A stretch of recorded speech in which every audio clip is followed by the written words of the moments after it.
Good morning, everybody. Happy Monday. We have an amazing show for everybody today. What do we have, Krystal? Indeed, we do. Lots of interesting stories breaking this morning. So first of all, we have a poll that has really set DC on fire, that has Trump up by 10 on Joe Biden. So we'll break that down for you. How much stock should you put in it? With a reaction, all of that. We'll get into that. We also have President Biden doing something that we don't think any U.S. president has ever done before, which is heading to the picket line in support of auto workers in Detroit. So we'll break that down for you. We have, I can't even believe I'm saying these words, Canada honoring a legitimate Ukrainian Nazi. Yes, alongside Zelensky. From World War II, alongside Zelensky, a lot to reckon with there. We've also got update on that Senator Bob Menendez, who was indicted for cartoonish corruption. He has a real excuse for why everyone is turning on. It couldn't have been the gold bars stashed in his closet, Saagar. It's the color of his skin. It's his identity. Okay. They're persecuting him. It's all wildly unfair. So we'll get into all of that. We also have boomers, apparently the only ones who are watching TV at this point. Some very interesting content being developed to cater to that audience. But before we get to any of that, this is also a debate week, so we've got some special coverage planned. We've got very special coverage planned. We're going to do a very similar format for everybody, a preview, a breakdown. We're going to get our power panel back, all of that. So go ahead and sign up if you can. We've got a lot of extra production content, which of course costs money. So if you are able to, breakingpoints.com to become a premium subscriber. Not only that, we're doing all this on-the-ground stuff with UAW, and we of course also have some more expansion plans that we're excited to announce in the future. So you guys are helping with that. Breakingpoints.com, as I said, premium subscriber today. You get the show early, all that other good stuff, and the debate preview in particular you will get very early before everybody else. So just in particular, another incentive to do so. But with that, let's get to the poll. This poll has rocked Washington. Before the poll, we had breaking news this morning, remember? You're right. So of course. The writer's strike that has been ongoing in Hollywood, put this up on the screen, for 146 days. Looks like it may be coming to a close. They have reached a tentative agreement. This, you see on the one side of your screen, is an email that went out to all Writers Guild members. They say, we've reached a tentative agreement on a new 2023 MBA, which is to say an agreement in principle on all deal points subject to drafting final contract language. That deal, of course, will have to go to a vote for the membership. They will have to approve whatever has been agreed to here. You also have some comments here. We did it. We have a tentative deal. Over the coming days, we'll discuss and vote on it together as a Democratic Union. But today, I want to thank every single WGA member and every fellow worker who stood with us in solidarity. You made this possible. We don't have a lot of details yet about what is contained in this deal. According to the New York Times, they said that the writers were able to achieve much of what they had demanded, including increases in compensation for streaming content. That was a really critical one. Concessions from studios on minimum staffing for TV shows, guarantees that AI tech will not encroach on writers' credits and compensation. And that apparently, Saagar, was sort of the biggest sticking point at the end of the negotiations, because, I mean, it's kind of understandable since the technology is so new and the contours of what it's going to mean so undefined at this point. That was the piece that they had the biggest trouble coming to an agreement with. You know, this thing looked like it was going to go on forever. There was no movement for a long time. Apparently, Bob Iger from Disney got involved, and that helped bring the parties back to the table, and they were able to negotiate this deal. Comes at a critical juncture, as you saw, you know, some cracks beginning to emerge. Drew Barrymore, Bill Maher, others planning to go back and then facing backlash and deciding, all right, we're going to hold off. We're not going to restart our shows. But it created kind of a dangerous situation, because if you had a lot of these shows begin to go back on air, that obviously would have dramatically undercut the negotiating leverage of the writers. So exciting to see this. You still have the actors out, so Hollywood continues to be in sort of partial shutdown mode. But this is a big development, and we'll see what the membership thinks of it. That's right, yeah. The next step is that the membership themselves have to vote. So they got 11,000 or so people who will be members of the Guild who will vote to ratify said contract. I guess Bill Maher was right, though, that there was movement going on behind the scenes, so maybe he knew something that was going on. Doesn't necessarily excuse him, since he was a WAJ member who was planning on still crossing said picket line. But I do think it is a very positive development. And as you were getting to around the AI, one of the tricks that the studio kept like, well, we don't know what the technology is going to be. So how do we know that we can put it in there? The point, though, and actually I think it's very smart of them to demand it right now, was to make sure that you get some principles and protection before the technology technology comes. Because one of the problems we've always seen from unions and really workers across the spectrum is that as technology creeps, software goes exponential. It doesn't move linearly. And so they're trying to like move backwards and trying to impose protections after things have already eaten into them. It's a smart move to see something on the horizon. It's almost like you can imagine, writers or for newspapers or something demanding protections in '94 on the verge of the internet. Some smart people saw that, but by the time people were trying to make demands or renegotiate contracts or renegotiate or protect business, but at that point, the internet had completely destroyed it. So I think that we learned a lot from the early days of the internet, and they made the right call by demanding. And I mean, it was 150 days. It's a long time to go without pay. That is a long time. To people losing housing and stuff. It's very tough. Yeah, absolutely. So very hopeful sign that they were able to apparently looks like achieve a lot of what they were looking for here. And when I think about the writer strike, the actor strike, and the auto workers, these seem like very disparate, especially the auto workers in Hollywood seem very disparate. But at the core of all these struggles are actually that future of technology and how workers are going to fit into the future and be able to secure their own livelihood as technology advances. And the auto workers, electric vehicles are very much at the center of what's going on there and making sure that they're going to be able to still have good union, well-paying jobs as we transition to electric vehicles. And then obviously with the actors and the writers, they were concerned about streaming, which is kind of, a technology that has already been here that they were behind the 8 ball on in terms of guaranteeing and securing their own livelihoods there. And then the future with, LLMs and AI being able to increasingly substitute for writers. That's what the studios wanted, and being able to use likenesses to substitute for actors. So they're trying to get ahead of things there, and we'll see what the actors are able to negotiate. But, we'll await details. We'll await reaction from the members themselves who have to take a look at this and see if it is sufficient. But it all seems really encouraging, and another example where labor has been able to secure some real gains for themselves through the union process, through the strike or potential strike process. Same thing we saw with UPS and the Teamsters, which is really different from what we've seen most of our lives. All these contract negotiations have been workers taking concessions.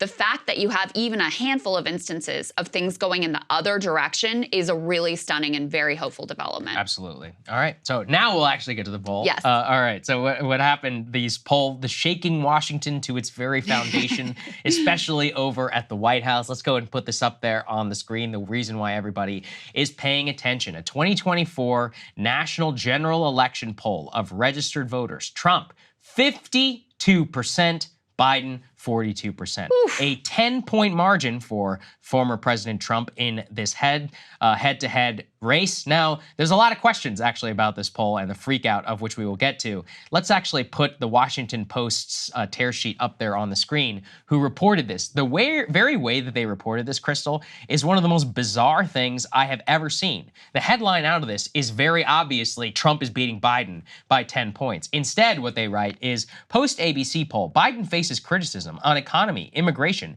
and aid. Now, don't get me wrong, that's definitely a story. They talk about his disapproval rating, of which we're going to get to a little bit, about the favorability of some of the candidates, but you have to go almost 18 paragraphs down in this thing before they actually mention the 10-point margin that Trump is beating Biden by in their very own poll. Now, let's emphasize all of the obvious. It's an outlier. Do I really think Trump, if it comes down to it, if he wins, do I really think he's going to win by 10 points? No.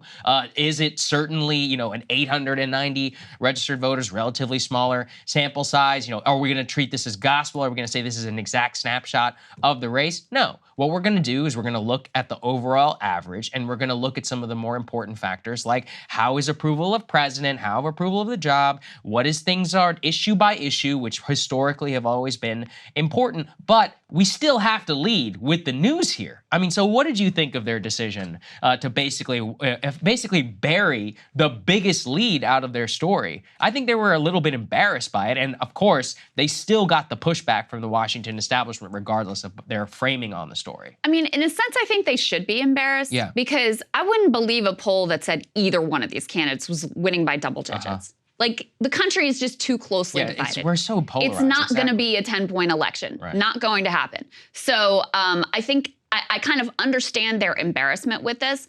Nate Cohn, to me, made the most salient point, which is like, Listen, kudos to them for even publishing this thing because they knew they were going to get a pile on. Right. And all the language about like, it's an outlier, just so you know, it's an outlier. And they dig into the subgroups here and show some results that just seem, again, kind of farcical on their face. Like voters under 35, I think we're going for Trump by like 20 points.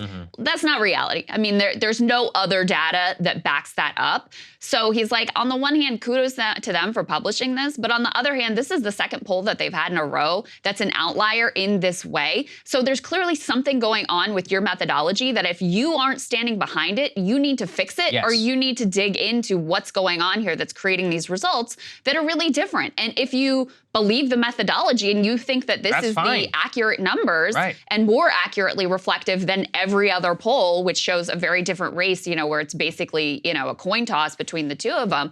If you believe that, then stand behind it. If you don't, then change your methodology and explain what's going on. Absolutely well said. That's the thing is like, they're not changing their methodology. Clearly, they're like a little bit torn about it, but I think they should have just led with that. The thing is though, and there's another one, NBC News did a deeper poll that actually gets to some of the things that the Post was trying to package. Let's put this up there on the screen. You can actually see some of these graphics. These were the most interesting. If the election for president were held today, for whom would you vote? Biden 46, Trump 46. That sounds very much like what it actually looks like. They pulled some of the other candidates. Ron DeSantis, they had Biden 46, DeSantis 45. This one, I'm still trying to wrap my head around. Biden 41, Nikki Haley 46. I think my only hope is that America doesn't know enough about Nikki Haley. But they actually, this was even more interesting. I'm curious what you think of this. Look at how they included third parties. So there they had Biden 36, Trump 39, Libertarian candidate 5, No Labels candidate 5, Green Party candidate 4. So you can see that actually both candidates lose a pretty significant margin to the Libertarian, the No Labels candidate as well, with the Green Party likely drawing from Democrats. So you could see there, though, that's very reminiscent of the 1992 election, where neither candidate actually won even close to the popular vote. Clinton was only elected with 42% of the vote because Ross Perot was there, but he, of course, won an outright majority in the Electoral College. George H.W. Bush long believed that Ross Perot had cost him the election. But it's interesting, though, because, of course, I mean, the No Labels candidate, we don't know even if that's going to exist. It's not necessarily on the ballot. But Libertarian and Green Party are 100% on the ballot. And you could see that they're definitely drawing margin from Trump and they're definitely drawing margin from Biden. So there is not a sizable, but 10% or so of the overall electorate, which is definitely drawing from those two candidates in a head-to-head race. And, that's a pathetic margin. If you're going to have effectively a duopoly where they're only able to garner individually 36, 39% of the vote, what kind of system are we living in where these people are getting elected with 1/3 of the actual popular vote? That's nuts. And where the overwhelming majority of Americans are like, please, God, not another Biden-Trump rematch. And it's like, here we go, another Biden-Trump rematch. Yeah. I mean, look, it's more data that shows that the third-party candidates tend to take more from Biden than they do for Trump. Yes, right? in this particular, with No Labels, it's about it's about 3 percentage points. I don't know the breakdown of. I would expect Libertarian maybe takes more. I really don't know, but it's more data that shows the third-party candidates tend to hurt the Democrats more. However, let me say, is the 10-point margin for Trump in the Washington Post ABC poll accurate? No. Does it mean that they don't have an issue here? No, it does not. Yeah. I mean, they have bigger problems right now than even worrying about these third-party candidates. They need to fix their own house to begin with here because, listen, if Trump is who they say he is, and listen, I thought the Trump administration was horrible on a number of levels. The tax cuts for the rich, the chaos during COVID, January 6th and trying to steal the election. All of these things were horrendous. He's facing 91 charges, 91 criminal indictments, and you're tied? Like, that's your best case scenario, is you're tied with this dude? You need to do some real soul searching about your guy and about what has gone wrong in this administration, that this thing could even be close. And let's assume the state of play is that they're even in terms of the polls. That is a way better position than Trump has ever been in 2016 or 2020. Now, he ends up losing in 2020, but it was close. So, yes, they should be deeply concerned, and it is insanely pathetic that this should be the state of the race right now, given the fact they had for a while, they had total Democratic control of this town. They were able to do what they wanted. And I really think it comes down to 3 things. Number one is Joe Biden's age. Yes. Just in terms of that instant reaction, you're looking at this guy, you're like, I just don't even know if he's going to make it the next term. It's a real problem, okay? I think an even bigger problem is the combination of inflation and the fact that you have had all of these pandemic era programs that have gone away, that have left people way more cash strapped than they were at the beginning of the administration. So you can imagine how people are looking back and going, geez, if I think about how I was personally doing during the Trump administration versus during the Biden administration, I don't know. I can't, there may be a lot of things I don't like about Donald Trump, but because those programs have all been taken away under a Democratic administration, as much as they may be doing things long-term down the road that I like and I think will be positive for the American working class, the reality is today people have less money in their bank accounts and are having a harder time feeding their families, and that is what is showing up in these polls. Yes, and actually, to the point about the outlier and all that, and part of the reason I don't think it even matters, put this up there. This is an average that Harry Enton put out in terms of all national polls just from the last month.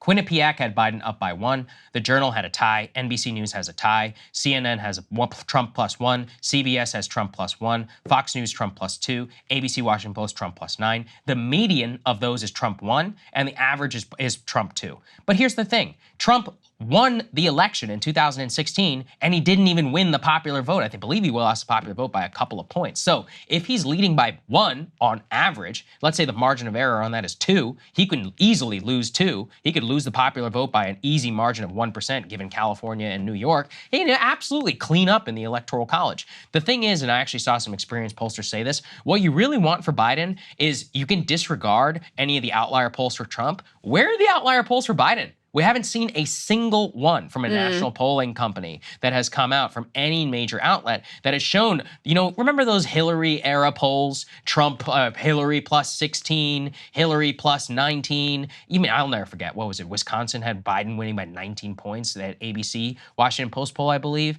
I mean, he barely won it by 1 or 2 in 2020. So my point is that you need to see some major outliers to assume some sort of strength. Let's give the counter to this. Polls are totally wrong in 2022. Yeah. We also, know that the special elections of which we just covered in our last show, they're all trending heavily Democratic. We're seeing a major Democratic turnout. Abortion is very much, some sort of sleeping giant for a lot of Democratic voters. It's very likely that a lot of people who never voted in the past are definitely going to come out to vote this time around. Juicing voter participation. A lot of people were willing to overlook their economic conditions because they hate Stop the Steal and they hate pro-life candidates. So there's a lot of case. There's also a good case, I think, to just keep calm and carry on if I am the Biden team, as pathetic as it is. But age is just one they're not getting around. As we tease, though, Washington is very much not happy. Go and put these up there on the screen. Larry Sabato over at the Crystal Ball, no relation, Crystal, says, ignore the Washington Post. It's a ridiculous outlier. My question, how could you even publish a poll so absurd on its face? Will be a lingering embarrassment for you. Again, from what you can see, it's really, really hard to release these outlying polls. So you've got to give credit to the ABC Post. But I do give a major quibble here. If you release consecutive outlying poll results, R7, R10, you don't get to dismiss your own results. I definitely agree with that, and I think that the point is that for the freak out, it just shows the underlying insecurity of you have an 81-year-old man who's running for re-election, and you can't see a single one to even boost the ego a little bit that has you winning by +10 or +11, which in their minds, they deserve to win the election by that much. And they should be, in my opinion, they should be running scared for where they are right now. I think they are. Yeah. It also is not lost on me that this poll comes at a moment when there was already a sort of collective freak out among elite media about Biden being the nominee again and about Kamala Harris being the vice presidential nominee again. Do I think, look, there's a lot of speculation like, oh, maybe he's still going to drop out. Maybe they're still going to have like a real primary process. I don't expect that, even though I think it would be the right thing to do. I think it would improve their chances if you were able to have a competitive Democratic primary process where people could actually evaluate their options and maybe get behind a candidate they actually feel excited about and actually feel confident is going to make it through the next 4 years. I'm not hopeful that that's going to happen, but I'm sure all of that pressure around, are we really, once again, going with Joe Biden as the nominee is only going to increase, which is part of why there's such a freak out around this poll right now as well. Yep. So, all right, that's your takeaway. All right, so at the same time, we've got some big news with regard to the United Auto Workers' ongoing strike against the big three automakers. So put this up on the screen. Joe Biden making a big announcement last week under pressure, both from within his own party, but also from the Republicans and the fact that Trump is going to Michigan. He announced that this Tuesday, that would be tomorrow, I will go to Michigan to join the picket line and stand in solidarity with the men and women of UAW as they fight for a fair share of the value they helped create. It's time for a win-win agreement that keeps American auto manufacturing thriving with well-paid UAW jobs. Put the next piece up on the screen. So as far as we know, this is actually the first time that a sitting president has ever gone to stand in solidarity with workers at a picket line. I was talking to Jeff Stein at the Washington Post. He has been talking to labor historians to find out if there's any precedent for it.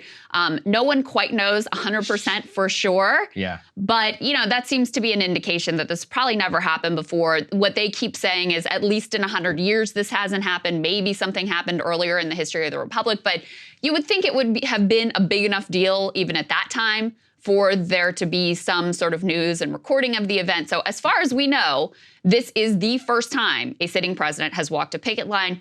Per Mother Jones, they say it's not unusual for politicians to walk a picket line. Candidates often make a point of dropping by with donuts and coffee. In 2020, Biden did march outside the Palms in Las Vegas with casino workers, but no sitting president has ever walked a picket line with striking workers. They have historically been much more prone to extravagant shows of solidarity with the companies that are trying to break those strikes.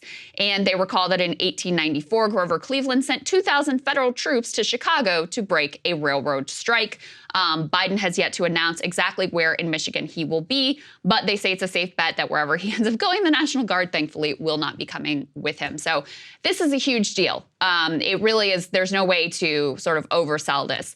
Democrats had increasingly been pushing him to go. You'd already had a number of Democratic politicians, including John Fetterman and Ro Khanna and other local Michigan representatives who had shown up on the picket line, especially after Trump announced that he, on debate night, is going to give a speech to union workers past and present. I think they felt increasing pressure that Biden needed to, do a little more and be a little visible to stake his claim that he is the person who is really truly standing alongside these workers. And so looks like this is going to happen, which is pretty extraordinary. Yeah, so I also looked into it in terms of the history. Everyone keeps saying 100 years, but I've been trying to look past and think about the major labor era. I also cannot really think. Even the best friends of labor who were in the White House, people like FDR. Yeah. Well, FDR, for obvious reasons, not going to be joining a picket line. But in terms of issuing statements of support and all of that, the other reason why politically I think this is a very smart move is that there are 66,000 UAW workers, Krystal, in the state of Michigan, just in Michigan. Yeah. So that's 66,000 people who are organized and they like to vote, a lot of these union folks. So we should not forget, why did Mitt Romney blow Michigan so badly back in 2012? Because of the 2008 or 9 op-ed that he wrote, which said, "Let Detroit go bankrupt." Yeah. That was plastered all over the state, and he lost it by a massive margin. And then all of a sudden, Trump comes around and wins the state by a fraction of a point in 2016. That is one of the craziest things that has ever happened. Well, why did Trump win it? Because A, a lot of people stayed home, a lot of urban voters who did not feel excited by Hillary, and he split the union vote by a pretty historic margin for a Republican presidential candidate. And it was largely on talk of Lordstown, it was talk of GM, it was talk of NAFTA, and it was specifically speaking to a lot of these people concerned. So one of the reasons why I think that this is actually a net benefit is we finally have 2 candidates who are courting union workers in the state of Michigan, which is a complete inversion from the Obama era. Like, I'm kind of with you, but I'm still embracing NAFTA, free trade, and all this other stuff, which is screwing you, as opposed to Romney, who's like, no, I literally want to see you die and collapse. So to see that inversion is, and of course, look, it's all in rhetoric, but rhetoric at least precedes something usually. To see that happen, I think is a very net benefit to the country. Trump, in terms of his record as president, as you guys know, was a horrific union buster. There's no doubt about it. However, I do think the fact that he rhetorically approaches these issues in a different, at least giving sort of like token or symbolic gestures towards the plight of the workers, I think has changed public sentiment. Because, back under the Obama era, there was a really hard divide about how Republicans versus Democrats felt about unions. Right. And there's still a split. I mean, Democrats are still way more favorable towards unions, towards labor, towards these strikes in particular than Republicans are. But you now consistently have polls that show the Republican base, not the elites who still continue to be union busters overwhelmingly, but the Republican base showing support for unions and standing on the side of striking workers. I think that the rhetorical shift, even though, again, in terms of the record, it's total bullshit, but in the rhetorical shift, I think has opened up a space among the Republican base, combined with the fact, I mean, the pandemic changed everything. Of course it did. You know, the pandemic really changed the way people were thinking about this. We all lived under the specter of seeing these corporations making literally record-breaking profits and then using the excuse of inflation to just further price gouge everyone. And so, you know, that kind of changed the way people feel about these labor disputes. So not only is it smart because Biden is kind of one-upping Trump here in terms of what he's actually doing. Trump isn't speaking directly to the auto workers. There isn't any expectation he's going to walk the picket line. All his rhetoric has been, on the one hand, like, I sort of in theory support the workers and screw electric vehicles. On the other hand, like this kind of anti-union, union boss, traditional Republican language. So it's not only smart from that perspective, but also, you know, it's not just the union workers who stand on the side of the union workers. You have something like 75% of the public that is on the side of the workers over the bosses in this dispute. So it is not, that's why this is so politically safe for him and why it's such an extraordinary moment that created the conditions where even someone who's been this lifelong, like, you know, centrist, moderate kind of a guy can do something that, again, is, in terms of history, truly extraordinary and has, as far as we know, literally never happened before. One reason I know that the political dynamics have changed is back in the 2010s era, there was an entire GOP like media ecosystem dedicated to like attack. Remember the whole Scott Walker thing? Like, of course. The lionized Scott Walker. Yeah. Attack the teachers, teacher pay, all that other stuff. I don't see any of that right now. Like in terms of Twitter and YouTube and GOP, like where like base media, they're not consuming anti-union content. It doesn't even exist. It doesn't register.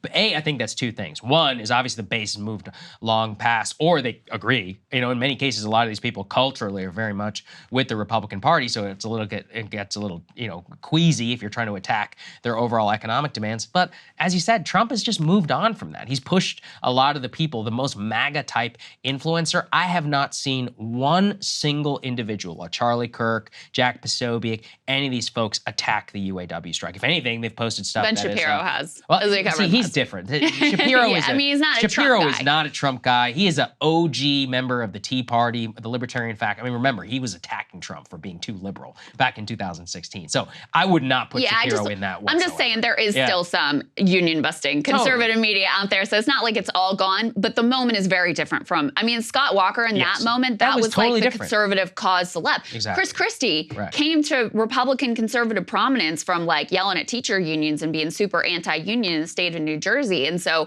it was a very, very different moment energy-wise within the Republican Party, even as, you know, the policy in terms of what they actually do when they're in government hasn't changed. But the rhetoric, the attitude, what's like the beating heart of the Republican movement has definitely, in terms of where the like online energy is, has definitely radically shifted. And, you know, that does create a real opening for working people, which is part of what we're seeing and part of, again, what I think is like one of the most hopeful stories in the entire country at this point. At the same time, we have the UAW announcing that they are expanding the strike. And some of the details here are really quite interesting. Put this up on the screen. This is from Jacobin's reporting. So as of Friday, they announced 5,000 more members of the United Auto Workers at 38 parts distribution centers for Stellantis and GM walked off the job. Those facilities spread across 20 states. So you'll note they did not increase the strike on Ford. And the reason being, apparently they've made a lot more progress in their negotiations with Ford, where the union enjoys a better relationship and there's been more of a give and take, and apparently Ford has already met a number, although not all of their demands. So they did not escalate at Ford. They are only escalating at Stellantis and GM. So they say those 5,000 workers joined the 13,000 that were already out at assembly plants in Ohio, Michigan, and Missouri. One of the things that I thought was really interesting here and shows the savviness, I guess, of this stand-up strike strategy that they're using, where instead of everybody going out at once, they're picking and choosing and sort of, you know, keeping the companies off balance and showing that they can extract more pain from the companies if they want to and if they're not getting what they need at the negotiating table. So they added these parts distribution centers to the mix. That is apparently a very profitable part of the company's business. They sell after-sales spare parts and accessories to dealerships. Shawn Fain talked to Labor Notes, and he said, why strike those parts distribution centers? Well, there's several reasons. One of our issues is ending tiers. The parts distribution centers are a big example of that. Their wages were capped at $25 some years back during the greatest times in the history of these companies, and that's got to change. So that's part of why they're going in this direction, to make a point about the unfairness for the workers at those particular facilities. Let's put the map up on the screen so you can see how widespread this strike is. So they started with just a handful of large-scale facilities, and now auto assembly plants where they actually finish the products. Now you have these parts distribution centers, which you can see are literally all over the country, coast to coast. So, from you got Connecticut, you got DC area, you've got Charlotte, you've got Florida, you've got California, you've got Oregon, you've got, of course, a lot in that industrial Midwest, Indiana, Michigan, Ohio, et cetera. So that's where they are now. We haven't got any updates about if there have been additional progress in the talks since they expanded the strike, but interesting to see the strategy that they're deploying here. It's very interesting. Yeah, I mean, I especially enjoy that factoid around what was going on with Ford and about how they're, able to flex up and down. It's actually one of the benefits, I believe, of the new strategy, which you've educated me on, versus a stand-up strike as opposed to this more targeted strike, that you can, expand and contract and target the particular people that are coming to you with different demands, contracts in order to benefit. So I'm curious, I mean, what do you think in terms of the movement? The fact if Ford is being much more forthcoming in some of the demands, maybe this one won't have to drag on 150 days, especially if they're going to ramp up the pain. Like parts distribution, we already saw how the chips crisis in 2021 devastated the American car market, and especially the big three. Their inability to import and to have the inputs into their cars just destroyed, overall the price and a lot of the profits and the bottom line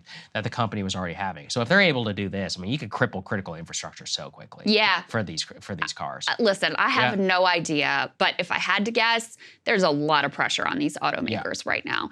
You have the freaking president, former and current presidents of the United States coming to Michigan, and, Biden overtly being on the side of the workers, Trump mixed bag, but that's a lot of pressure being put directly on you if you are a big three executive.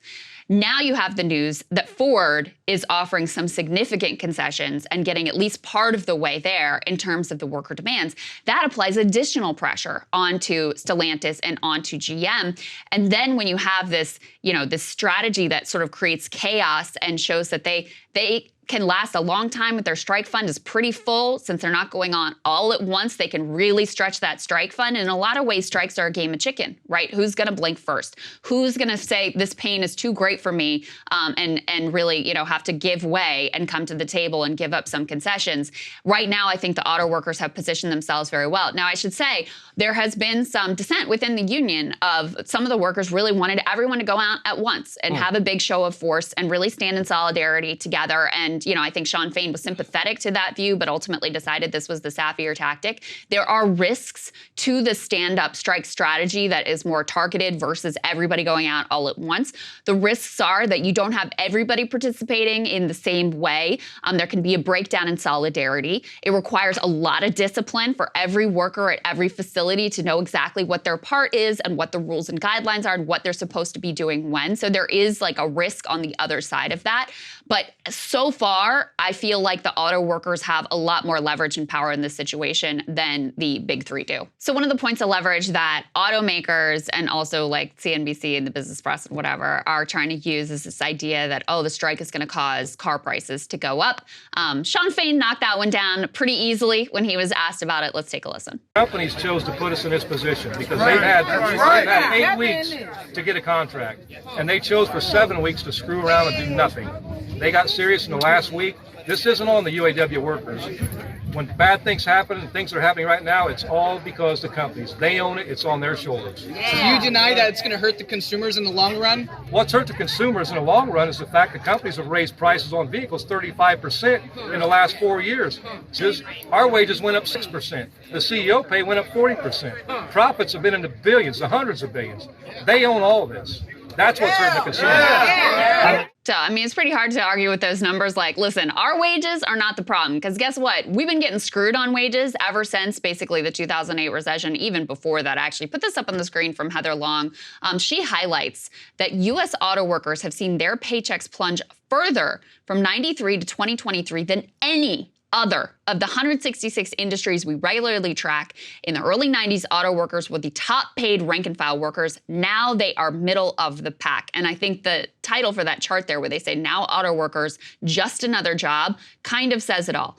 The auto worker used to be the sort of gold standard, rock solid, middle class job. It was this, iconic industry where the understanding was if you worked there and you did the job, you were going to be able to have the basics of a stable middle class life.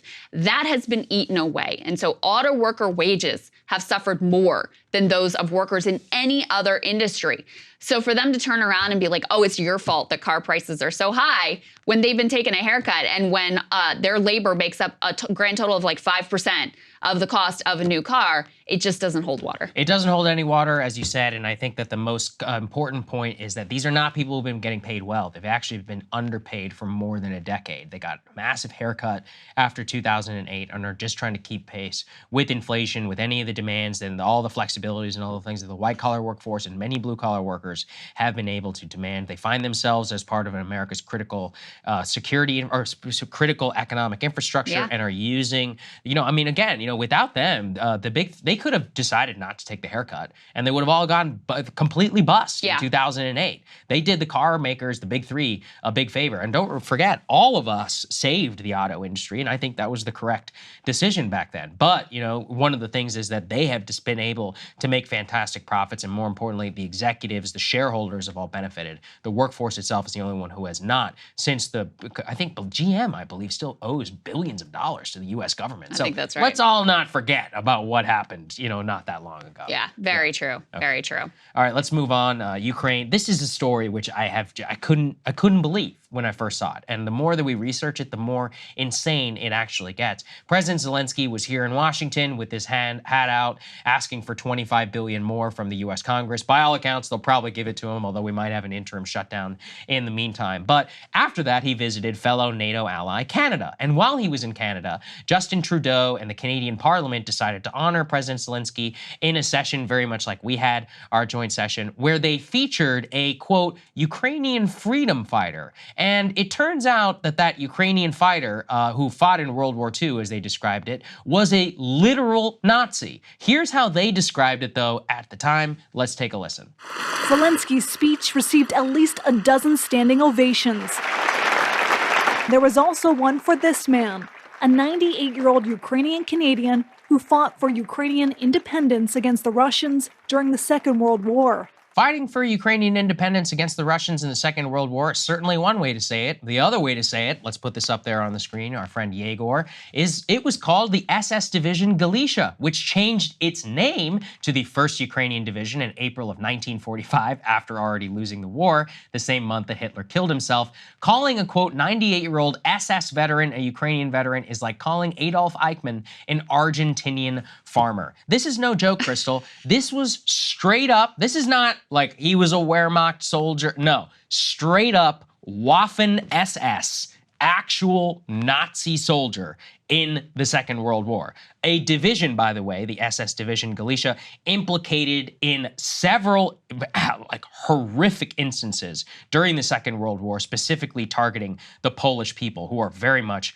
waking up to this. The fact this is not a bigger scandal in the United States, and really even in Canada, who is only just now waking up to this and took a long time to even acknowledge or even apologize more than 24, 48 hours after this incident, is outrageous. Put this up there on the screen. This is actually from a university professor and historian there. He says, quote, these are the photos that, for those who are watching can see, of the SS Galicia Division veteran who was given standing ovation by the Canadian Parliament. He published these himself of his division in training in Germany, standing in the middle of the first photo, second on the left in the second photo, if we want to go ahead and show that one, and without a helmet near the machine gun in that photo. I mean, one of the things is he volunteered in 1943, okay, in the Ternopil region of Western Ukraine, which means he fought and served in this division at the exact times when it was both commissioned and was implicated in multiple atrocities, as I said, in the region. And unfortunately, look, this is going to be, you already know, this is going buck wild in Russia because they're like, of course, they literally honored a Nazi. But it also raises the uncomfortable truth of which many people in the West don't want to talk about is, yeah, there are some Nazi-affiliated groups in the Ukrainian military who have a complicated history. And this is something I've even raised here on the show before. I'm glad to even show it, is a lot of people think of the SS and of the SS and specifically like the military units as just being all German. And it's actually not true because they have this entire idea of like an Aryan-like race.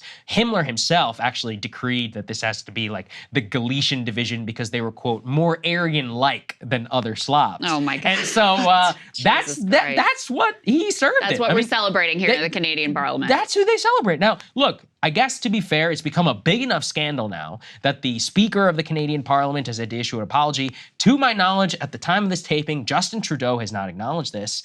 But the crazy thing is, they had a meeting beforehand. The granddaughter of this gentleman, I guess if you can even call him that, was actually posted a photo.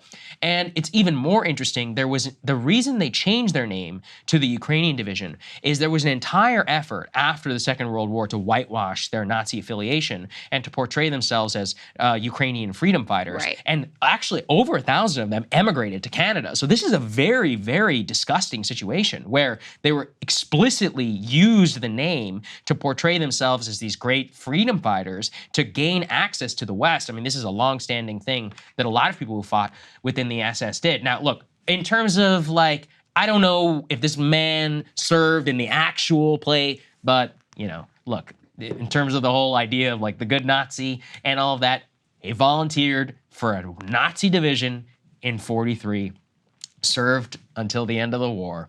He was around, or at the very least knew people who straight up slaughtered civilians and were implicated in the death and also the liquidation of Jews in the Eastern European theater of war. I don't think there's any getting around that. And these are not people who we should be celebrating. I cannot believe that they honored him, that Zelensky, and the other thing is here, maybe you can forgive the Canadians for not knowing, okay? A lot of these people are idiots. They don't know. Yeah. He knew what was going on. Yeah. You think he didn't know? He's like, oh, he fought for Ukrainian independence in World War II. People in Ukraine, they know. They know what that means. Which side people fought on. Right. Yeah. Well, I mean, this is one of the uncomfortable realities that was easy for a lot of people to acknowledge before the war and has become something that no one really wants to talk about anymore. But some of the great heroes of Ukrainian nationalism committed, incredible atrocities during World War II, fighting against the Russians on behalf of the Nazis. So one thing when I was talking to Yegor about this is I was trying to understand, was this an accident? Right. Did they know? Because when you hear freedom fighter against the Russians during World War II, it doesn't take a rocket scientist to figure out then, okay, which side were you actually on? Mm-hmm. And one thing that he really wanted to impress upon me was that this is not like a one-off incident. First of all, we have seen numerous times the, Ukrainian social media accounts posting photos of their soldiers with all sorts of Nazi insignia. And I don't want to play into the Russian idea that every Ukrainian is a Nazi. That's far from the truth, okay? So we're trying to be nuanced here and say, listen, there is an element. And certainly those who were the hard Ukrainian nationalists and continue to be the hard right Ukrainian nationalists have a lot of very uncomfortable Nazi ties and sometimes have Nazi insignia tattoos on their uniforms and tattooed on themselves. So I don't want to play into some blanket statements.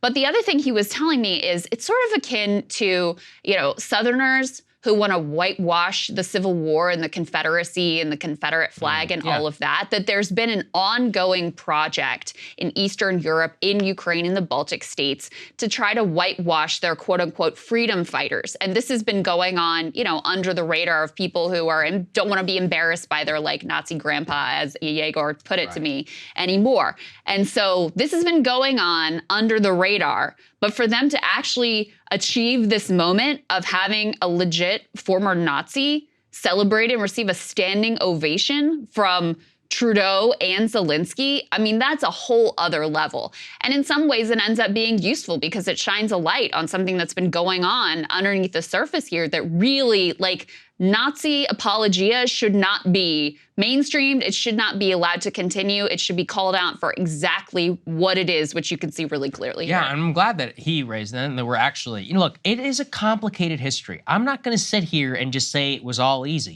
Here's the uncomfortable truth. When the Nazis invaded the Soviet Union, a lot of those people were cheering them on. Ukrainians, Poles, a lot of these folks. You know why? Because they hated the Soviets. I get it. A lot of the Latvians, the Lithuanians, and here's the other uncomfortable truth. The Latvians, the Lithuanians, the Ukrainians were involved in some of the worst pogroms of the early, 20th century. They had no love for Jews, and they did not stand in the Nazis' way, or at the very least, they helped them out. Some of the highest liquidation rates of Jews in the entire, Nazi regime happened in Eastern Europe, and it was because, in many cases, of a willing and a compliant and some kind enthusiastic populace. I'm not denigrating the people who are the descendants of them today. I'm just saying, though, that at that time, their own symbols of nationalism, when it's going to be so inextricably linked to that time period of World War II, we should not be uncomfortable to pointing out some of the major moral quandaries around this, and to also think about who we in the West are siding with and are supporting. And I think this is a very basic fact.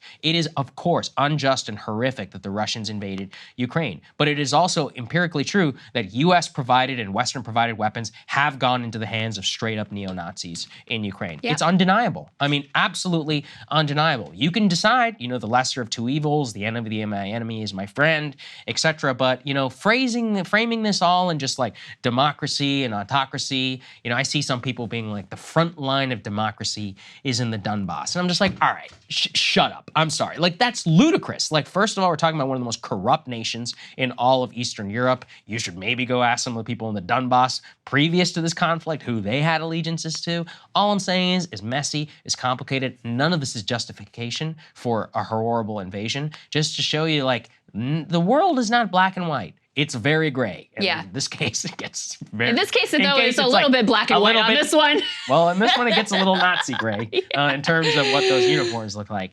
And Yeah. I think it's a tragedy, more so also, that people in the West, they don't want to admit this stuff.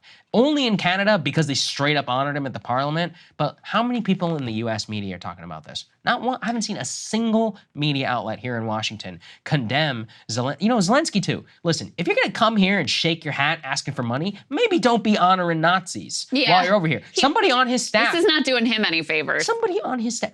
Again, you can excuse the idiot Canadians, maybe, although probably not. But they knew. There's no way that those people on Zelensky's staff, the advanced staff, and Zelensky himself, there's no way they didn't know who this guy was fighting for. 100%. This is coded language in Ukraine for, they fought on the side of the Nazis. You think that was a smart move? And then it gets to the uncomfortable question of hey, maybe they support it a little bit, or at the very least, tacitly okay with it, as they are in their own government and in their coalition. So people can think we're unfair and harping on this, but look, these are the people we're supposedly allied with. These are the people who are funding with a blank check. You got to ask questions about your friends more so probably even than your enemies. It's also, in a certain sense, the logical endpoint of this black and white Disney version of the war that you're gesturing towards, Saagar. That if it's just the Russians are bad and the Ukrainians are good. Yes. Oh, here's a Ukrainian freedom fighter, quote unquote, who was fighting against the Russians. He must be good. I mean, that's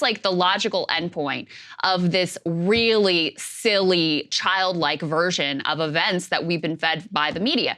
And so in that regard, it's actually not surprising that you would end up with something that is this egregious, just literally celebrating a Nazi to own the Russians. Kind of makes sense as a logical conclusion of the direction that we've been heading in with all of this. So absolutely extraordinary. We should say, there are a lot of Canadian Jewish groups, obviously, understandably, very upset about this state of affairs and wondering we are, what the hell were you thinking and how can you let this happen? So Trudeau and Parliament under a lot of pressure now to make amends for this state of affairs. But yeah, in terms of U.S. media, pretty much silent. Where's the ADL, huh? ADL, who's willing to call anybody an anti-Semite for anything anybody says about Israel or anything anybody ever says even about them. They haven't put out a single statement about this. Wow. This is probably, let's think about it. Since Operation Paperclip, this is probably the most prominent celebration of a literal Nazi in the West in decades throughout all of the West, and these people don't have a word to say. They're complete and utter tools. So let's just keep that very clear. Let's move on now and talk a little bit about a government shutdown. We put it into the Ukraine block because I guess there's some elements about Ukraine. We want to make sure everybody stays updated about what's going on. There was a fascinating fight between Congressman Matt Gaetz, who's one of the leaders of the shutdown movement, with Maria Baritromo over on Fox Business. It was a clash of a Kevin McCarthy ideology and the Gaetz ideology. Let's take a listen. I'm glad I get to respond to your monologue, because if you're saying that I'm standing in the way of all the Republican wins, I'd love you to enumerate them. Watching my friend and mentor Jim Jordan, it was quite painful, because he started by saying we should only pick one fight, the border. But then as the interview went on, he said, well, we should pick a second fight, Jack Smith. And by the time the interview rounded out, he was saying that we shouldn't be funding Ukraine without a plan. And yet the very continuing resolution that you and Jim Jordan seem to be for continues to have $300 million more for Ukraine. So I think we ought to fight on all fronts. I think the border is very important. Kevin wants it in one big up or down vote, keep the government open, shut it down. I'm saying single subject spending bills. It's the only way to break the fever and liberate ourselves from this out of control spending. Well, he's doing the 4 bills next week. So because we're making him. Because we're making him. But he's doing it. So to push now to blow up all of the wins that you all have had now. Which wins? Please enumerate them. Well, okay. Well, how about the fact that he has set up a weaponization committee to investigate the DOJ, whether they're involved in a cover-up? Did not see any of the January 6th tapes. That is a false statement. Are you not right now indirectly working with Democrats because you are going to allow Chuck Schumer to come up with a continuing resolution next week to fund the government? That's what your actions are doing. That's why some people feel this is a personal vendetta you have against the Speaker.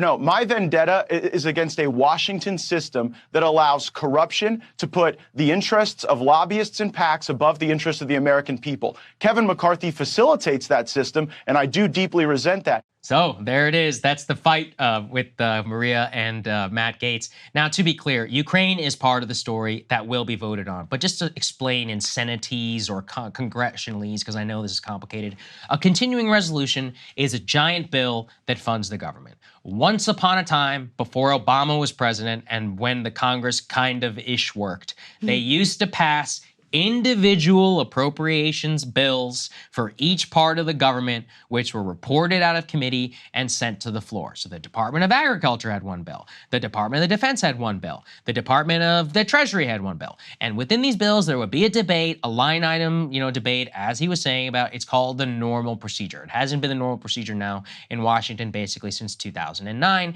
and especially since 2013. Gaetz and the Freedom Caucus have demanded a return to that, although Kevin McCarthy, the Senate, and all these others have decided that they want to stick. Hence the showdown that's happening right now. Now, in terms of the demands that are being made here, Ukraine is one of those demands, but it's not one of the most prominent ones. Let's put this up there on the screen. One of the things that the House GOP wants to do is they want to cut spending, but they have decided to rule out over 90% of the federal budget, meaning entitlements and defense. So that leaves discretionary spending, which is only about 7% of the overall federal budget. That includes cuts to 27% of what they would advocate for, the Social Security Administration, nutrition assistance for newborns, money to ensure our drinking water is safe, most federal education money, federal cancer and stroke research. So, Krystal, I personally think, look, I actually do think a return to normal order would be a good thing. Maybe, conceptually. That said, what people are demanding here is crazy and actually would be, look, it's always ridiculous. Yeah, look, we could cut spending. Let's take a freaking axe to so much of the Pentagon. But they don't want to touch it. They never touch it. They never want to, and that's where, look, I'll give Gaetz credit because Gaetz actually would touch Pentagon spending, but the rest of them, they refuse. And so the whole thing just becomes this crazy farce, effectively about cutting to the bone, any existing, welfare programs which we have, which, by the way, many of these are means tested if anybody is, worried about that. But, many of these existing programs are not, exactly like cash. That people type of aren't welfare, living high on the hog my these point days. Is that type of welfare doesn't even exist in the United States. Like, that's what people don't understand. If you're not working, you actually can't get welfare. Even if you're unemployed, you can't just have no job. Like, you have to have paid in the unemployment insurance in order to get unemployment insurance. I just don't think a lot of people understand that. So a lot of the cuts that we are talking about are silly. That said, on the Ukraine side, I'm 100% with them. But the problem is from a political perspective, if McCarthy does fold, and it does look like he's going to individually bring these bills to the floor, the vast majority of the House of Representatives does support Ukraine aid. So it's not like it's not going to pass. But that's the issue that I really have with this whole thing. And even that, so the expectation, I mean, this is also in the weeds, and I know, I'm sorry, I apologize, but it really does matter because we are coming down to the wire here, and it looks, we're heading towards a government shutdown almost. October 1 because is when everything there's just expires. not even time, if they were going to do some other sort of complicated discharge petition process, there's just not even time to get that done. So here's what the state of play is.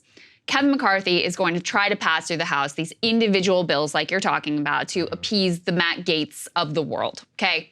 That's going to go nowhere in terms of the Senate. Right. Meanwhile, the Senate is trying to pass their own continuing resolution, which would be comprehensive, which Kevin McCarthy, because he values his position as Speaker of the House, is not going to put forward in the House. So you have this impasse between the two chambers. What it looks like maybe we're going to end up with is a situation where they use this kind of workaround called a discharge petition that doesn't require the speaker to bring something to the floor, that you can get a majority of members, which would be some combination of probably mostly Democrats and a few Republicans, to bring something like what the Senate is going to pass to the floor. But again, that's going to take some time, and there's no guarantees about that either, because the Matt Gaetz faction says even that would be a real betrayal if anything passes through the House that uses Democrats to get across the finish line. So it's a complete impasse. You know, their demands are really extreme, as we showed there, and extraordinarily ideological, even if you, like we, are sympathetic to their demands on Ukraine. On everything else, I mean, it's just really trying to take a hatchet to these already threadbare social safety net programs, which have been cut and cut and cut, by the way, during the COVID era, in which they already extracted a pound of flesh over the last debt ceiling freaking negotiations. They got a lot of what they wanted there too, which it's easy to forget about. So I think what was notable mostly about the Maria Baritromo, Matt Gaetz clip there is just how ugly it was. I mean, it really is bringing it out into the open. And I think Maria, you could just basically assume those are like coming directly from Kevin McCarthy. I mean, that is really the divide here, and it's quite something. From a pure entertainment perspective, here's my ideal solution. The Republicans do team up with the Democrats to pass it, and then McCarthy loses his speakership, just because I would enjoy it. I mean, me personally, I like to see people lose their jobs. You know, I like to see a little bit of chaos. That's what the House is for. But the problem is, like, the Gaetz people, this is the same issue they had at the beginning of the Kevin McCarthy speakership fight. Like, they don't have an alternative unfortunately, that can unite the caucus. And so maybe we won't have a speaker. You know, there's an interesting rule. You don't have to be a member of the House of Representatives to be speaker. Yeah, you could be a normal citizen. People always feel, let's make Trump Speaker of the House. I mean, they would enjoy it. I would enjoy it. Let's be honest. The one thing that I did think that Matt Gaetz was right on when he was like, Maria was like, and we can continue with all the wins. And he's like, what wins? Because he's pointing to the fact, I mean, in fairness, like I said, they did win some of their like hard ideological goals through the debt ceiling fight. So those, in their view, would be wins. I would consider them losses, but they would consider them wins. But in terms of all their, like, you know, their weaponization committee and their like impeachment investigation or whatever, he's pointed to the fact that this is all just like bullshit virtue signaling without any real teeth at this point, and he's not wrong about that. No, he's not, because McCarthy has not given them the powers and the subpoena stuff that they actually want for the Congress. It's very interesting, and again, I know that we're boring people with the weeds, but you know, if you learn a little bit about the procedure and you start to speak some of this language, you're like, you know, look, you can conceptually understand why it would definitely be better to move away from these giant CRs, these continuing resolutions, because they're just packed full of junk. Nobody ever knows what's going in them. They're never debated. They're never, you know, marked up. And effectively, the real problem is it's undemocratic because it means that only 3 people are making the law: the president, the leader of the Senate, and the leader of the House. They write those bills, and then they release 2,000 pages, and they go, look, up or down. There's no debate, nothing. Oh, you're going to lead to a government shutdown? It's basically a blackmail situation invented, like I said, by John Boehner and Paul Ryan and all those other people, all going back, all the way back to the Obama administration. So getting away from it would be great, but listen, I'm not going to hold my breath. That thing is rule in Washington and has now. They love it. You know, the establishment loves that because they can chock full of, you know, Ukraine aid, disaster relief. They're like, oh, you want to to vote against Hawaii. Remember the $2,000 check thing? McConnell held it up because he refused to put it on the floor as a single item. He would only put it up against government spending. He went ahead and killed it. So there's a lot of reasons why this really does hurt you as an individual citizen to pass laws this way. Yeah, but the problem, there's just too much dysfunction for them to be able to, and has been now for over a decade, for them to be able to actually, like, you know, run the government in the way that the government is supposed to be run. So not that I'm really like longing for those days of bipartisan consensus around, you know, cutting social safety net. But the way that we made those laws genuinely was good, especially 40, 50 years ago. It was great the way that they used to really take it seriously, think about the committee, the way that you would have witnesses come and testify. They would truly, I mean, go back and one of my personal favorite instances of American history is the tax bill by John F. Kennedy, the way that it was reported and thought about, and then eventually passed by Lyndon Johnson. The amount of work that went into that bill, which ended up being one of the best things that ever happened to the U.S. economy. People should really go back and think about the debates around income tax and about how corporations, and it set up for a lot of prosperity in the 60s. So I don't want to go on too much of a tangent, but it really was interesting, and there is you know, a thing to be said for good order, but it requires a lot of other stuff. Well, to fall into place. the reason that it's impossible now is because the parties have completely ideologically diverged. So it, you know, used to be that there was actually ideological overlap between the parties, and that just doesn't really exist anymore. Now, it's theoretical. I mean, you could imagine a scenario where you ended up with, you know, I mean, you start to see glimmers of, okay, there's a few Republicans who are serious on antitrust, and there's some Democrats. The railway you can bill. Start to see, the railway. I mean, there's a few little glimmers, but there's not anything like the type of actual, like, cross-partisan ideological overlap that used to enable that sort of working. And I don't know if we'll ever get back to that. Unfortunately. All right, so speaking of dysfunction in Washington, as you guys know, Senator Menendez of New Jersey, Democrat of New Jersey, was indicted on stunning allegations of corruption last week. I mean, truly the details here are cartoonishly mind-blowing. Yes. Like, they found hundreds of thousands of dollars in cash in this guy's house, stuffed into what it was like pockets. a jacket that literally had his name on it. Gold bars. And the allegation here is that that he got this cash and the gold bars and like a luxury car for his wife and house payments and all this other stuff in exchange for doing favors for these Egyptian businessmen, and also doing favors, by the way, for the Egyptian government. This is the man who was, until this all came out, chair of the Senate Foreign Relations Committee. So the fact that he's doing favors on behalf of a foreign government, and by the way, this is the second time he's been indicted over corruption charges, is just absolutely stunning. Perhaps even more stunning, though, has been his response. You would think someone would have a little bit of shame about this, but nope, not at all. Put this up on the screen. So he had the gall to respond to calls for his resignation with a new statement saying, "It's not lost on me how quickly some are rushing to judge a Latino and push him out of his seat. I am not going anywhere." And by the way, he's expected to give a press conference this morning in which he announces his re-election days after these indictment charges come down. We'll wait and see what he actually says.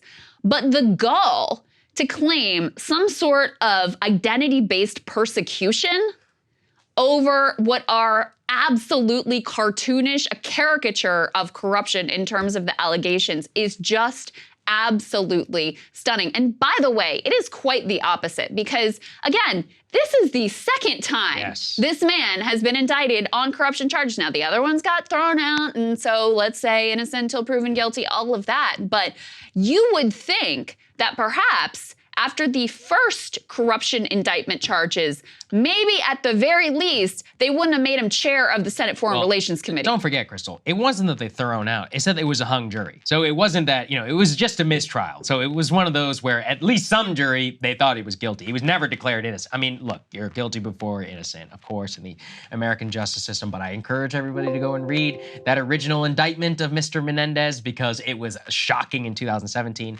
Now, of course, cash isn't the only thing he's got in that jacket pocket. He's got the race card that he's got to go ahead and pull out. And my favorite thing is that after he got the gold, allegedly, he Googled how much is a kilo of gold worth on his phone.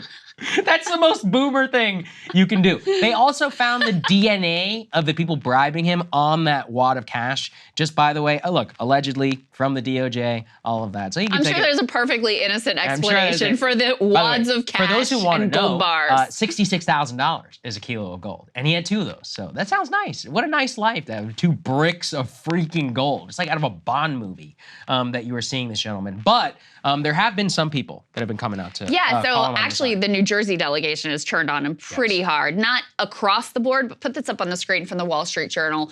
Most critically, the New Jersey governor, Phil Murphy, who is also a Democrat, called for Menendez's resignation. You had New Jersey representatives, Democratic New Jersey representatives, including Mikey Sherrill, Bill Pascrell Jr., and Josh Gottheimer, show favorite, calling for him to leave. So far, his Senate colleague there, Cory Booker, has been silent. Although last time around with the corruption charges, Cory actually came out and affirmatively supported him. So I guess there's progress in some direction. You have Representative Don Beyer of Virginia, who's co-founder of the Egypt Human Rights Caucus and a critic of the current government's human rights record. He said Menendez should step down. You actually have another Democrat, Representative Andy Kim, who has jumped into the Democratic primary to directly challenge Menendez in a primary fight for that Senate seat. So Andy Kim, what he said is that after calls to resign, Senator Menendez said, I am not going anywhere. As a result, I feel compelled to run against him. By the way, I looked in, Andy Kim is sort of just like very standard issue Democrat, more or less. Right. He's voted with Joe Biden 100% of the time. He hasn't distinguished himself in all that many regards. But anyway, he's just sort of like... He's not corrupt. So seems like, or at least as we know it. As far as we know. Yeah, as far as we know. This is New Jersey after all. But true. yeah, as far as we know, he hasn't been indicted over corruption charges as Menendez has.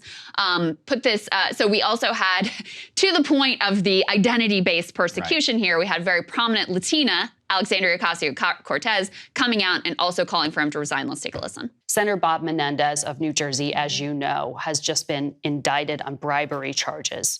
Should he resign? And what do you think of his statement that it has to do with him being a Latino? Well, I think the situation is quite unfortunate, but I do believe that it is in the best interests for Senator Menendez to resign in this moment. As you mentioned, consistency matters. It shouldn't matter whether it's a Republican or a Democrat. The details in this indictment are extremely serious. They involve the nature of not just his, but all of our seats in Congress. And while, as a Latina, there are absolutely ways in which there is systemic bias, but I think what is here in this indictment is quite clear. And I believe it is in the best interest to maintain the integrity of the seat. Yeah. Don't agree with our Latinx colleague AOC all the time. But, first of all, happy she said Latina. At least Latinx appears to have died so far in the lexicon. But she called on him to resign. So, props to her. Yeah. And, it's not like it doesn't take actual courage for Democratic lawmakers. I mean, it's no joke in the Senate. He, by all accounts, is going to remain the Senate Foreign Relations Chairman. Schumer hasn't said anything. Many of these other senators don't want to cross him because if you have a single individual thing that you want done, it's not going to happen. He can straight up block it through committee. So far, there has been one senator, Democratic senator, who has called for him to resign. Is John Fetterman. Put this up on the screen. He says Senator Menendez should resign. I mean, this should be so easy, right? I know. He's entitled to the presumption of innocence, but he cannot continue to wield influence over national policy, especially given the serious and specific nature of the allegations. I hope he chooses an honorable exit and focuses on his trial. Yeah. Thank you, Senator Fetterman, for saying the most obvious, basic thing that everyone should literally be saying. And it's actually worse than Schumer not saying anything. He did put out a statement in which he praised Menendez's service to New Jersey and said he is entitled to a fair trial and innocent until proven guilty. Now, he has stepped down from being chair of the Foreign Relations Committee, but Schumer, who is the most critical voice probably in all of this, declining to call on him to resign, along with, again, literally every other senator, Democratic senator, save for John Fetterman. Here is Dick Durbin, who is another, powerful United States Democratic senator, declining to call for him to step down. Let's take a listen. Let me tell you, Dana, this is a very serious charge. There's no question about it. But it bears reminding us of what I've said about the indictments against Donald Trump, equally serious charges. These are, in fact, indictments that have to be proven under the rule of law. The person who is accused is entitled to the presumption of innocence. And it's the responsibility of the government to prove that case. I said that about Donald Trump. Let's say the same thing about Bob Menendez. In terms of resignation, that's a decision to be made by Senator Menendez and the people of New Jersey. So he's trying to sound very, very serious, whatever there. But the bottom line is he won't call on him to resign. So apparently he called for Al Franken to resign over right. the photo. That was enough for old Dick to come out and say that you got to go. But a straight up federal indictment over corruption is not enough. I mean, which directly impacts his job. Yeah. I mean, Al Franken allegedly, grabbing someone's boobs, right? That doesn't In a impact photo your from a job decade ago. as a senator, Right. right? You are literally trading your power and influence to do favors for a foreign government. And you people can't bring yourselves to say, hey, maybe this guy is the right one for the job right now. While there's an ongoing Democratic primary process, by the way, it's absolute insanity. Yeah. And Republicans are, of course, getting excited because Menendez is up for re-election in 2024. And they're thinking, hey, maybe we got a shot at the seat. Especially if it's Menendez who ends up being the nominee. He's probably the only Democrat in this era who could lose the New Jersey Senate seat, and yet, they're apparently willing to take the risk on him. Look, this time around, you got a Democratic governor who already came out and said he should resign. So it's not even an incident. But apparently, as you were saying, he's got a press conference. I think he's going to run for re-election. Everybody thinks that in the press conference from today, he says he's going to run. That's the expectation. And, that's the expectation. And guess what? He won last time. He still won, despite the fact that he was, look, in my opinion, he was guilty as hell. Based on the indictment, my own personal opinion of reading of the 2017 original indictment against Menendez, but he beat it at trial in terms of a mistrial. This time around, who knows?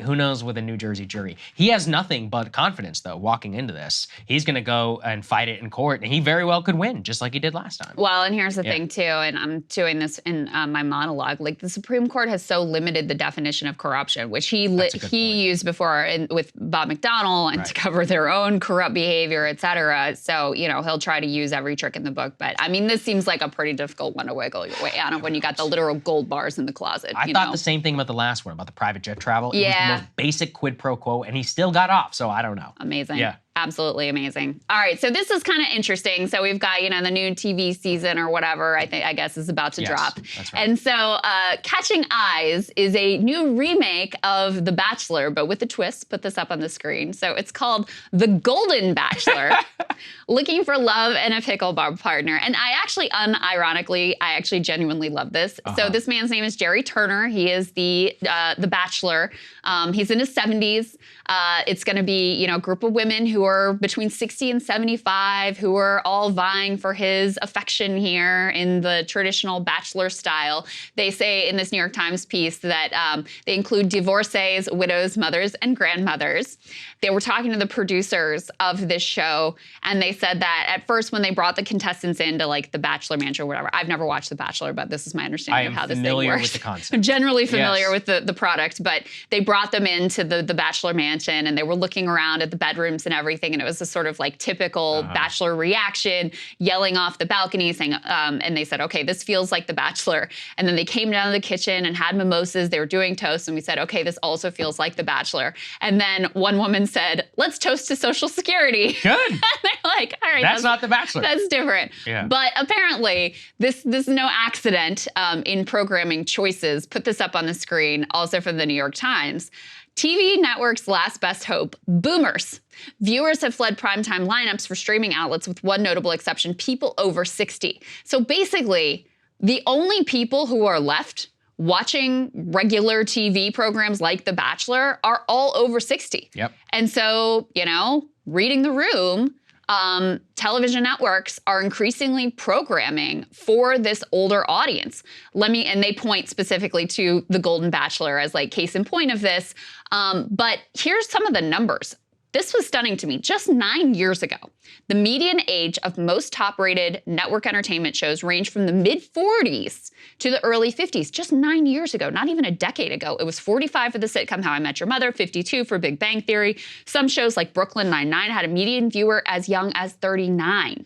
Now, in the most recent network television season, which ended in May, median viewer was older than 60. Median. Including The Voice, 64.8, The Masked Singer, 60, Grey's Anatomy, 64, Young Sheldon, 65 plus, the highest range that Nielsen provides. And so it's not just The Golden Bachelor. They're bringing back Law & Order, starring the 82-year-old Sam Waterston. I couldn't believe that. When I saw that photo, I'm like, Sam, retire, my man. You've been on TV since before I was born.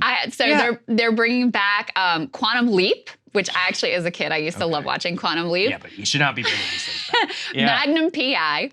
CBS is resurrecting Matlock, a show they say The Simpsons used to lampoon for its older fan base.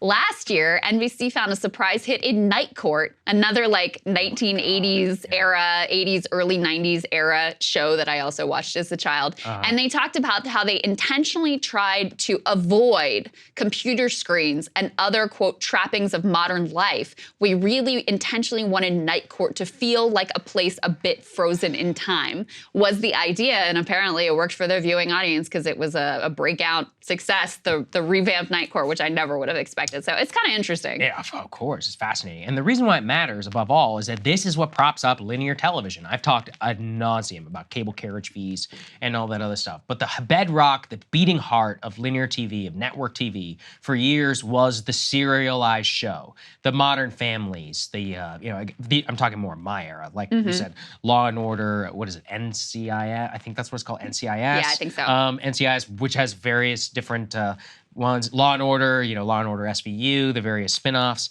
of all of that. They were the bedrock of television. It's what kept America interested. It really peaked, in my opinion, with Lost back in 2004. It was really like the height of their powers when they were demanding huge amounts of money. But people don't forget this. Lost launched and actually was helped by the internet. It was one of the first forum board TV shows where people would talk on forums about what was going on with Lost. And that really pressages the eventual move to streaming television and really a collapse of the funding model. Because the thing is that these shows and the whole anchor, that they present at these big conferences helped prop up an entire advertising scheme which came in the middle of commercial breaks. And now, almost a decade into the Netflix, HBO, Peacock, and all these other eras, a lot of that is really gone. Even the ads that we watch on those streaming services, if you're ad-supported, they're like 15-second spots for some idiot State Farm ad. It's not the original ads that demand the premiums that once were. It's really interesting. There was do you ever watch The West Wing? So like The West Wing, for example, one of the reasons why it went on for 7 seasons was that it was one of the only shows that got rich people to watch network TV. And so even though the audience wasn't that big, it was like doctors and lawyers and the intellectual class. That's supposedly the whole CNBC business model. CNBC business. Yeah. And they were able to, NBC at that point was printing money off of The West Wing. ER, for example, was another long serialized one. And look, I enjoyed some of these shows, at the time and all that, but I think they died a good death for a reason. And I think it's very sad, actually, the fact that it is now effectively an elderly market. We already saw this fight that just happened with ESPN, Disney, with the, what was it? I forget who the cable carrier was. Charter Communications, that's right. This is the future. I mean, very soon, you're going to move to an era where the cable bundle is diminishing like nobody's business. Once sports goes fully online, it is dead. Absolutely dead. And with that will come the collapse of NBC Nightly News, ABC World 2020, or whatever these programs are, and the Today Show, a lot of these things. I mean, these programs were hundreds of million dollars. At one point, Matt Lauer was single-handedly responsible for almost $1 billion in ad revenue for what was going on over at NBC. I mean, what are they making today? Maybe $100 million? And I'm talking, obviously that's a lot of money, but that's like 1/10 of what they used to make over there. So you got to think about it that way. Yeah. I mean, the business piece is really fascinating to me. And I mean, the sad reality that's increasingly coming into view is, the thought was, it would be better for consumers once you weren't paying for the whole cable news bundle, but increasingly people are paying more for like 18 different streaming services and getting less. So it hasn't worked out for consumers the way that one might hope that it would. I think we'll get there. We're in a chaos era. Maybe. Right. I don't know. We'll see. But, in terms of the cultural representation piece, though, like with the Golden Bachelor and whatever, I'm actually here for it. It's funny. Kyle watches golf all the time. It's always on in the background. And the Golf Channel. And he watches TV like he's an old man. It's like Golf Channel and Weather Channel. It's like 80-year-olds and Kyle are watching these channels. But anyway, they played this senior women's golf tour on the channel. And I actually really appreciate it because so much of representation of older women in particular is like very limited in terms of television. I feel like older men, you know, the salt and pepper, like debonair older guy, like that's been a thing for a while. But to see these older women, many of whom just look like a regular old grandma, out there doing these incredible athletic feats and like, you know, they were amazing on the golf course. It was kind of cool. And so I'm for the Golden Bachelor. I'm excited to see what this is all about. Like the dude is less interesting to me than the fact that they're actually going to have women who are age appropriate to him, who are vying for his attention. So I'm kind of here for the cool old grandma representation that this new era could represent. I agree. I just think though it's an example of the original age of the mass market TV show, which could appeal to tens of millions. Absolutely. That's going. I mean, I was talking about Lost. Yeah, and that's the thing with, you know, boomers, this has been, their whole life has been centered around like, when I get home and in the primetime shows, like we sit down as a family and like the TV is central. And so that habit is not going to break because it's been a lifelong habit. Whereas for younger generations, you know, they've evaluated the landscape and switched over more readily and more easily. And the other issue that's a problem for the networks in terms of the business model is it's still what they call the key demo, which is I think like 25 to 54. Where advertisers, that's what you sell your ad revenue based on because that's the group that is most lucrative that advertisers really want to reach. So when all of your audiences are like friggin' 65 years old, I mean, that's the other issue for them in terms of the advertising model. Some of the numbers you guys won't even believe. Like I just looked it up. The season 3 premiere of Lost got 18.8 million US viewers. Like that is that's like 1/10 of the adult population. And I remember it as a communal experience at the time. I still love that show. But you know, those days, they are long, long gone. So you're gonna see more of the Golden Bachelors and hey, more power to them. But from a funding and a business point of view and a mass market, mass cultures point of view, that's a ship sail. That is a white flag of surrender for what they're doing. Indeed. Krystal, what are you taking a look at? In a single day, 2 instances of absolutely cartoonish corruption were revealed among some of America's most powerful elites. Senator Bob Menendez, chair of the powerful Foreign Relations Committee, was indicted again. Once again, the senator stands accused of accepting cash, gold bars, house payments, a luxury vehicle, and other gifts in exchange for doing favors for Egyptian businessmen and the Egyptian government. And at the same time, ProPublica dropped their latest investigation into the brazen corruption of Supreme Court Justice Clarence Thomas, who has arguably become the most ideologically influential justice on this conservative court. In this latest piece, they detail how Thomas was groomed by conservative billionaires over years, attending ultra-elite Bohemian Grove retreats.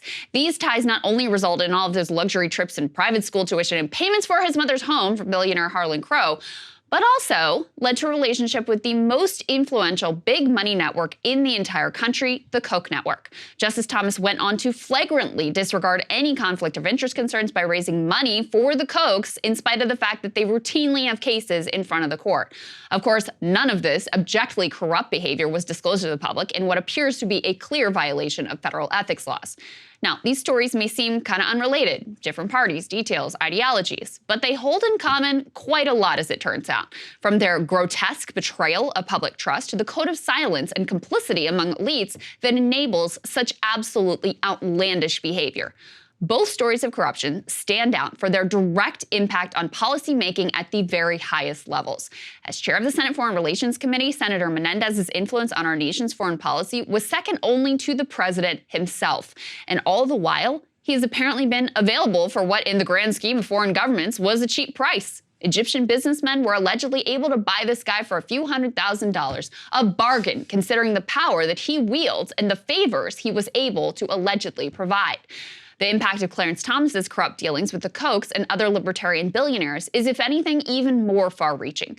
The Kochs look set to win one of their longtime goals in this upcoming Supreme Court term, stripping federal agencies of much of their power to regulate anything from clear air and water to labor rights to consumer protections. This issue, the so-called Chevron deference, is a libertarian billionaire obsession. And lo and behold, as Thomas has been feted and lavished with gifts by the very businessmen most influential in pushing the end of Chevron, his position on this issue has totally flipped. Thomas once authored a major defense of Chevron and the ability of federal agencies to regulate in areas where congressional intent is ambiguous. But his billionaire buddies appear to have successfully changed his mind. Thomas has since repudiated his previous position and looks set to help end Chevron, granting his billionaire benefactors their fondest wish and kneecapping the ability of the federal government to protect the rights of ordinary Americans. But it's not just their powerful impact on our democracy that unites these two instances of corruption at the very highest level. Both stem from the very same rotten roots. In fact, no institution has done more to legalize and normalize corruption than the Supreme Court. David Sirota of Lever News has been making this point very powerfully. He writes, if proven true, the sordid details of the indictment of Senator Menendez reflect a country whose billionaire-owned Supreme Court has been explicitly telling politicians that flagrant, grotesque corruption will now be considered perfectly legal. In 2016, justices unanimously overturned the corruption conviction of former Virginia Governor McDonnell, essentially saying gifts may be exchanged for certain government favors. Menendez weaponized that to fight a past indictment and will likely try to do so again. SCOTUS justices now have a personal motive to try to protect Menendez from prosecutors. Justices' own acceptance of gifts from those with businesses before the court mimics the alleged scheme detailed in the Menendez indictment. Supreme Court justices will likely be personally averse to criminalizing the same behavior we now know that they themselves routinely engage in. Now, this is just the most explicit, codified way in which elites enable corruption. Just behold the silence, though, from most corners surrounding these new stunning developments. In response to Menendez once again facing indictment for insane levels of corruption, as of this writing, one of his Senate Democratic colleagues has called for his resignation. Just one. Kudos to John Fetterman for doing that. And this code of silence and protection comes all the way from the top. Majority Leader Schumer not only declined to call for Menendez to step down, but took this opportunity to praise him as a dedicated public servant who is, quote, always fighting hard for the people of New Jersey. Of course, according to the indictment, he was in reality fighting hard for some shady Egyptian businessmen, not so much for the people of New Jersey. Meanwhile, Chief Justice John Roberts, who supposedly cares so deeply about the institution of the court, has done nothing but stonewall any attempts at real reform. Remember, the Supreme Court alone, among federal courts, has no code of ethics, allowing justices to engage in whatever twisted, brazen levels of corruption that they could justify to themselves, because they don't have to justify it to us.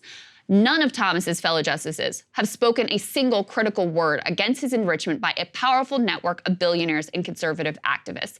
And the reason why is pretty simple.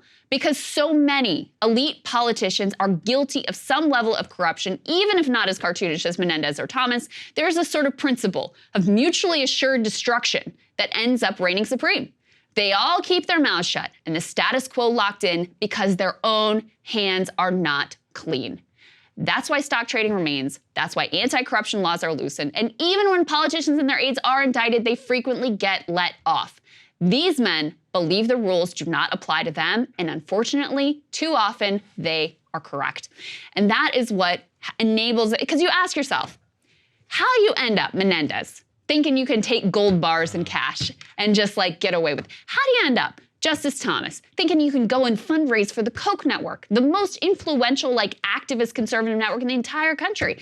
And it's because everyone around them is maybe not at that same level of corruption. Their hands are dirty, so they'll know they'll keep quiet. And because this sort of behavior has been enabled and even codified in terms of what's permissible, Yeah, they go, yeah, the rules don't apply to me. They didn't apply to anybody else, so why should they apply to me? I saw Ryan talking about this as well, that one of the unfortunate things is that the Supreme Court has stripped away a lot of our definitions of corruption that we would easily understand. In an insane country, and to anyone's colloquial knowledge, we would know that, you know, in any basic situation, attending a donor conference when you have, you know, when you have a ruling over that, it's outright, you can't do that. Like, it should be against a code of ethics. It should be against the law. But we basically made it so that effectively handing over a briefcase of cash on camera, on tape, is the only way that you can catch someone. But that's crazy, because that's what leads to the erosion of a lot of open corruption that happens in the American system. We need to strip away that original, or these definitions that have been put into place, and go back to, I think, a much more common understanding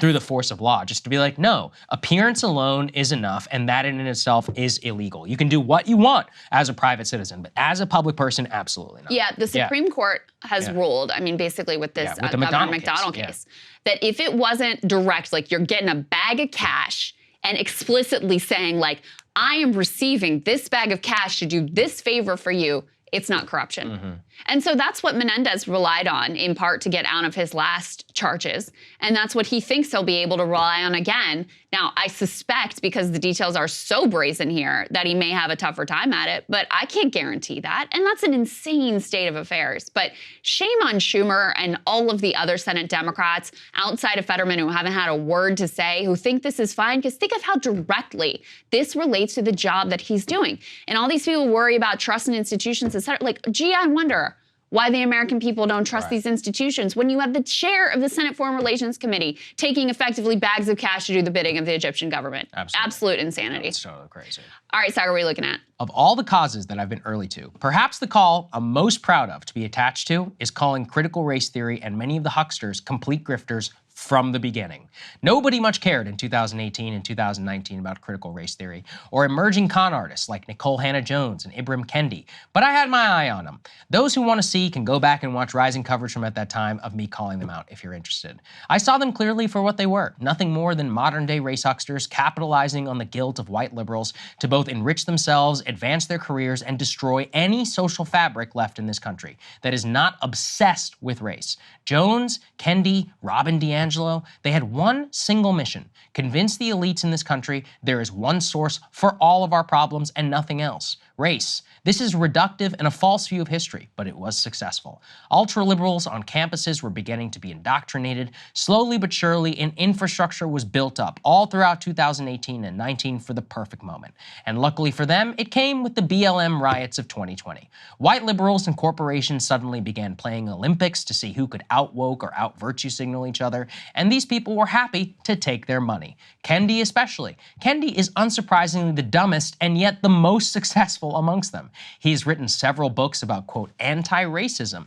He advocates for such ideas as a constitutional anti-racist amendment, literal race discrimination in favor of blacks, and brainwashing children from a young age about his view of race. Every genderqueer bookstore in this country has his book very at the front row, and billionaires have flooded this man with money to continue his important work. He decided to use that money in conjunction with Boston University to create a new center, and henceforth in 2020, the Center for Anti-Racist Research was born.